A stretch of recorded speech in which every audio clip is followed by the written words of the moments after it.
Lo que estás a punto de ver no es solo historia antigua.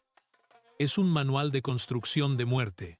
Es el escenario de los espectáculos más brutales que ha visto la humanidad y también la obra de ingeniería más ambiciosa del Imperio Romano, el Coliseo de Roma, un monstruo de piedra construido hace 2000 años, donde se enfrentaban hombres contra bestias, gladiadores contra gladiadores y hasta barcos en medio del desierto.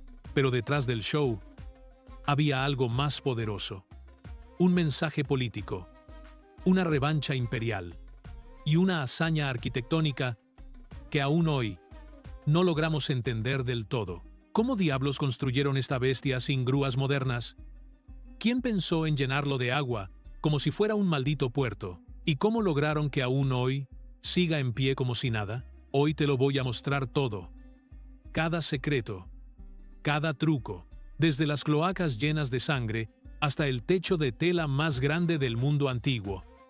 Porque esta no es solo la historia del Coliseo, es la historia del poder, la propaganda y la perfección romana. En el año 64 después de Cristo, Roma ardía. Pero no era solo fuego literal, era corrupción, hambre, caos, y al mando, el emperador Nerón, un hombre más obsesionado con su ego que con su imperio, se hizo construir una mansión gigante, el Domus Aurea, el Palacio Dorado, una monstruosidad de mármol, fuentes y jardines privados. ¿El problema? Lo construyó robándole tierra al pueblo. Literalmente, expropió barrios enteros solo para que su ego tuviera un lugar donde pasear. Roma estaba furiosa, y cuando Nerón murió solo, perseguido, traicionado, comenzó una tormenta política. 4 emperadores se turnaron el poder en menos de 2 años. Todos corruptos, todos desaprobados, hasta que llegó él, Tito Flavio Vespasiano, un hombre sin sangre, noble, militar, realista y con una misión clara: reconstruir la confianza del pueblo, piedra por piedra. Vespasiano sabía que no bastaba con gobernar, había que dejar una huella, un símbolo de que el imperio volvía a ser del pueblo.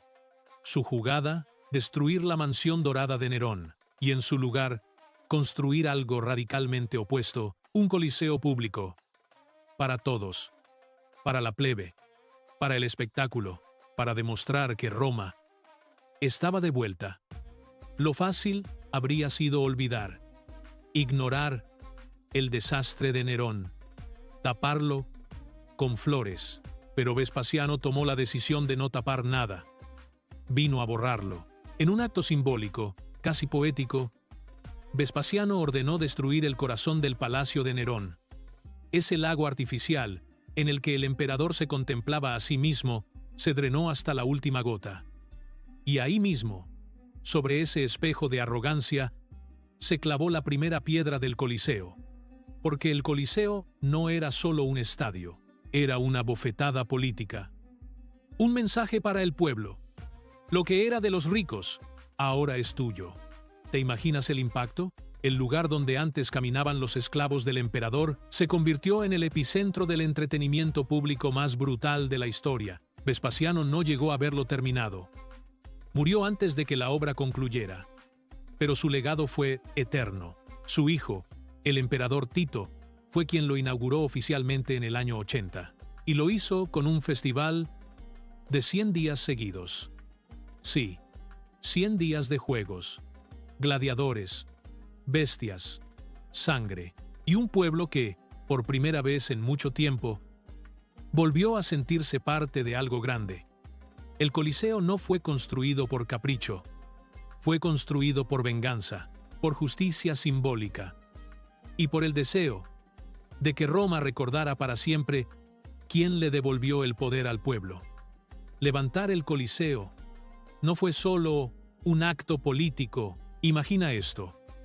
Los ingenieros romanos eligieron construir sobre un lago artificial. Sí, sobre un terreno que literalmente era agua. ¿Solución? Drenar todo, pero no con baldes, sino excavando 8 metros bajo tierra, para desviar ríos y arroyos subterráneos desde las colinas cercanas. Una cirugía hidráulica milimétrica. Estamos hablando de hace más de 1900 años. Y lo hicieron sin excavadoras, sin cemento moderno, sin excusas. Después vino la base. Una serie de cimientos de concreto romano, una mezcla de cal viva, agua y piedra volcánica, formando anillos concéntricos desde el perímetro hasta el centro. El más profundo alcanzaba los 13 metros para sostener un monstruo de piedra y mármol. Pero no pararon ahí. Toda la tierra que sacaron fue reutilizada. La apilaron alrededor de la base para crear una plataforma elevada de 7 metros. Eso hacía que el Coliseo se viera aún más imponente, como si se alzara por encima de la ciudad y de sus ciudadanos. Y ahí no termina el show. Los bloques de travertino, una piedra caliza, dura y brillante, no estaban a la vuelta de la esquina. Tenían que traerlos desde las canteras de Tibur a más de 30 kilómetros. ¿Solución? Construyeron una carretera. Sí, una maldita carretera solo para transportar piedra. Unos 240.000 viajes en carros tirados por bueyes, con entre 30 y 50 bloques por carga. Mano de obra, esclavos, miles. Estiman que entre 20.000 y 30.000 personas trabajaron día y noche durante una década entera. Lo más increíble es que nada fue al azar. Cada arco, cada columna, cada escalón estaba alineado a una lógica matemática precisa, diseñado para resistir terremotos, soportar multitudes y seguir en pie siglos después de que el imperio colapsara.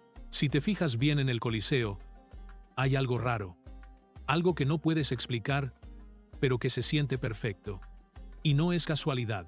Los arquitectos romanos diseñaron todo bajo una proporción divina, 5:3, considerada la relación más estética en aquella época, y eso no solo aplicaba al largo y ancho del estadio, sino también a la relación entre la altura total del Coliseo y la amplitud de la arena. Imagínalo así: 280 pies de largo, 168 de ancho, y el ancho de la arena era exactamente igual a la altura del Coliseo. Un espejo vertical, una armonía oculta en cada curva, en cada grada, en cada piedra. Pero lo más impresionante no fue el diseño, fue la velocidad.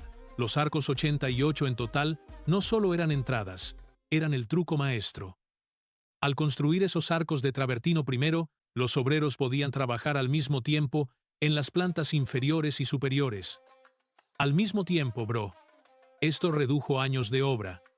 Literal, mientras unos colocaban mármol en las gradas de abajo, otros ya alzaban las paredes del tercer y cuarto nivel. Era como construir un rascacielos sin detenerse en ningún piso. Gracias a esa estrategia, los romanos completaron esta bestia arquitectónica en menos de una década. Menos tiempo del que tarda un estadio moderno, con tecnología y robots. Y todo eso sin computadoras, sin grúas eléctricas, solo cálculo y esclavos.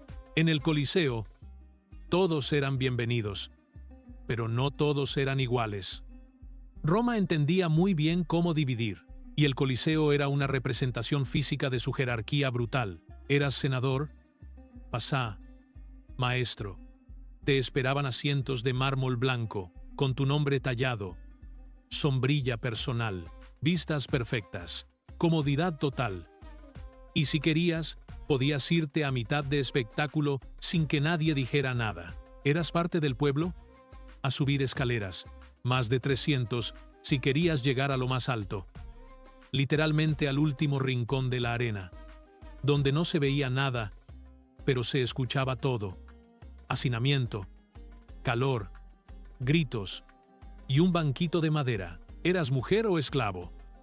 Al último nivel, sin opción. Y ni sueñes con cambiarte de asiento. Entre secciones había paredes de más de 5 metros de altura. Una especie de muro social, hecho de piedra. Muchos historiadores creen que esas divisiones estaban basadas en las clases sociales. Otros dicen que no encajan con las 5 clases romanas oficiales. Pero algo está claro. Y el Coliseo fue diseñado para recordarte exactamente quién eras y qué tan lejos estabas del poder. Porque mientras los ricos comían uvas bajo techo, los pobres se freían al sol, soñando con una mejor vista. Es irónico, ¿no? Todos venían a ver la misma sangre, pero no todos podían verla igual. ¿Te creías muy moderno porque tu estadio tiene baños? Los romanos ya lo tenían todo hace 2000 años. El Coliseo no era solo un teatro de muerte, era una obra maestra de ingeniería sanitaria. Debajo de toda esa piedra y sangre, había un sistema de drenaje más eficiente que el de muchas ciudades actuales. Empecemos por los baños. Sí, baños públicos dentro del Coliseo, llamados latrinas, eran básicamente filas de huecos sobre tuberías de agua corriente. Sencillo, pero funcional. El agua fluía, arrastraba los desechos y los llevaba directo al sistema de alcantarillado más famoso de Roma, la Cloaca Máxima. El mismo que aún hoy sigue parcialmente activo, pero eso no es todo. Los romanos también pensaron en el confort de los espectadores. ¿Cómo? Con agua potable dentro del Coliseo. Instalaron cisternas a los lados de la estructura, alimentadas por el Aqua Claudia, un acueducto imperial que traía agua fresca desde kilómetros de distancia. ¿Y cómo lo distribuían? Con túneles ocultos de plomo y terracota empotrados en las paredes. Sí, escuchaste bien. Plomería interna dentro del Coliseo. Mientras tú haces fila 40 minutos para un baño en un concierto, los romanos ya estaban resolviendo eso hace milenios. Con esclavos, fuego, piedra y una obsesión con la perfección. Esto no fue solo un estadio. Fue una ciudad compacta, con entradas, salidas, drenajes y agua corriente. Todo funcionando como un reloj, uno de piedra, pero más preciso que muchos de hoy. Lo que pasaba sobre la arena no era ni la mitad de lo que ocurría debajo de ella. Bienvenidos al hipogeo. Una red subterránea de túneles, jaulas, poleas y trampillas, escondida justo debajo del Coliseo. Una ciudad mecánica, una máquina viva, un infierno de piedra, humedad y ruido que hacía posible la magia del espectáculo. Aquí abajo, decenas de esclavos trabajaban como engranajes humanos. El espacio era angosto, mal ventilado, y estaba lleno de animales salvajes, maquinaria pesada y oscuridad. Pero los romanos no improvisaban. Tenían capstans, dispositivos de madera con 4 brazos giratorios. Cada uno requería fuerza humana para levantar plataformas completas, jaulas o decorados. Y estaban por todas partes. El arquitecto Heinz-Jürgen Beste identificó al menos 60 capstans destinados a subir animales y otros 20 más para cambiar el escenario. ¿Ves esas trampillas que se abrían por sorpresa? No era casualidad. Detrás había esclavos que coordinaban con tambores y órganos de viento, sí. Señales musicales para saber exactamente cuándo empujar una jaula, cuándo liberar un león, cuándo girar la plataforma que elevaba un cadáver o un gladiador. Todo eso, en medio del calor sofocante del verano, el hedor de las bestias y el eco brutal de 50.000 personas gritando desde arriba. Un rugido que bajaba como un trueno y se metía en los huesos. Si el Coliseo era una máquina de entretenimiento, el hipogeo era su motor oculto. Una bestia que nunca dormía. Un sistema diseñado para sorprender, asustar y controlar cada segundo del espectáculo.